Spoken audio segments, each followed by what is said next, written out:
జనసేన తెలుగుదేశం ప్రభుత్వం ఉమ్మడి ప్రభుత్వంలో ఒడ్డర్లకి బలమైన ఆర్థిక పరిపుష్టి వచ్చేలా వాళ్ళకి ఖచ్చితంగా వారికి దాంట్లో సింహభాగం ఉండేలా చూడాలని మనస్ఫూర్తిగా కోరుకుంటా ఉన్నాం. అలాగే ఒడ్డర్లు కాంట్రాక్ట్ వ్యవస్థల్లో నలిగిపోతా ఉన్నారు. ఒడ్డర్లు మనకి ముఖ్యంగా ఈ మైనింగుల్లో క్వారీ మైనింగ్లో చనిపోతే కాంట్రాక్టులు మట్టి ఖర్చులు తప్ప ఇంక దేనికి అండగా నిలబడే పరిస్థితులు లేదు. నేనే స్వయాన కర్నూలులో ఈ పరిస్థితిని చూశాను. అలాగే యువతరం బీసీ యువతలో కుల వృత్తుల మీద ఆధారపడలేని పరిస్థితి ఉంది. ప్రత్యామ్నాయ అవకాశాలు కావాలి. వీటి అన్నిటి మీద చాలా సమూలంగా ఆలోచించాల్సిన అవసరం ఉంది. దాన్ని కూడా మేము పరిగణలోకి తీసుకొని ఈ రోజున బీసీ డిక్లరేషన్లు ఇచ్చినవి కాకుండా మీకు ముఖ్యంగా బీసీ యువతకి, మహిళలకి, పెద్దలందరికీ కూడా మీకు ఆర్థిక పరిపుష్టి వచ్చేలాగా, మీరు సంపదకి యాచించకుండా సంపదని సృష్టించేలాగా అలాంటి పథకాలు ఉండాలి. ఆ పథకాల కోసం మేము అహిర్నిశలు తెలుగుదేశం నాయకులతో కలిసి కృషి చేస్తాం. మనస్ఫూర్తిగా మీకు తెలుపుకుంటా ఉన్నాం. అలాగే ఇంకొకటి పెద్ద సమాజమైన వాడబలిజ, అగ్నికుల క్షత్రియులు, జాలరి, పల్లెకారులు, పల్లెకాపు, గంగపుత్రులు, ముతరాసులు, ఇవన్నీ ఇత్యాది పల్లెకారుల కులాలన్నీ కూడా ప్రత్యేకమైన దృష్టి సారించాలి. దాదాపు 794 కిలోమీటర్ల తీర ప్రాంతం ఉండి ఈ రోజుకి జట్టీలు లేకుండా ఇబ్బంది పడతా ఉన్నారు. ఇప్పుడు గంగవరం పోర్ట్ లాంటిది నిర్మాణానికి పల్లెకారులు, జాలర్లు, మత్స్యకారులు ప్రాణాలు పోయినాయి. తిరిగి వాళ్ళకి ప్రత్యామ్నాయ అవకాశాలు కల్పించడంలో నిజంగా వెనుకబడి ఉన్నాం.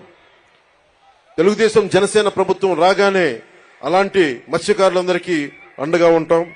అలాగే ప్రతి 30 కిలోమీటర్లకు కూడా జట్టీలు ఉండాలనేదే నా ఉద్దేశం.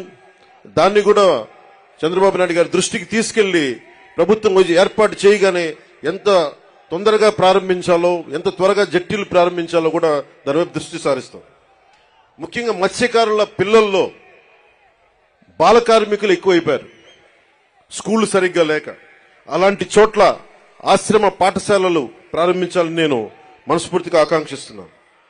అలాగే మేము చేసింది, మా నాయకర్ గారు కానీ మేమందరం చేసింది, జగన్ వచ్చి రాగానే బీసీల దగ్గర డబ్బు ఉండకూడదు,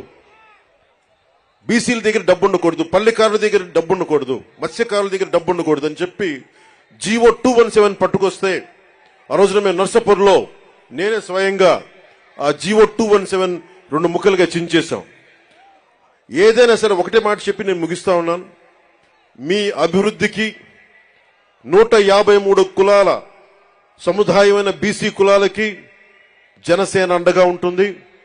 మీకు ఆర్థిక పరిపుష్టిని చేకూర్చేలా మీకు అండగా ఉంటాం. మీ మీద దాడులు జరిగితే మా ప్రాణాలు అడ్డేసి మరి మిమ్మల్ని కాపాడుకుంటాం. అలాగే అన్ని కులాలతో కూడా, ముఖ్యంగా మన బీసీ కులాల్లో కూడా ఐక్యత చాలా అవసరం. ఈ రోజున మనల్ని మనం ముందుకు తీసుకెళ్లాల్సిన పరిస్థితి ఉండి 153 కులాలంటే దాదాపు 53% పై శాతం జనాభా, 5 కోట్ల జనాభాలో అత్యధిక శాతం బీసీలే. అత్యధిక శాతం ఉండి ఈ రోజున మన ప్రాణరక్షణకి చట్టాలు కల్పించుకునే పరిస్థితిలో ఉన్నామంటే జగన్ గారి నుంచి అది జగన్ గొప్పతనం కాదు, మన అనైక్యత, మన బీసీ కులాల్లో ఉన్న అనైక్యత. మన ఐక్యతగా ఉంటే ఏ జగన్ కాదు, ఏ భూతం కూడా మనల్ని ఏమీ చేయలేదు.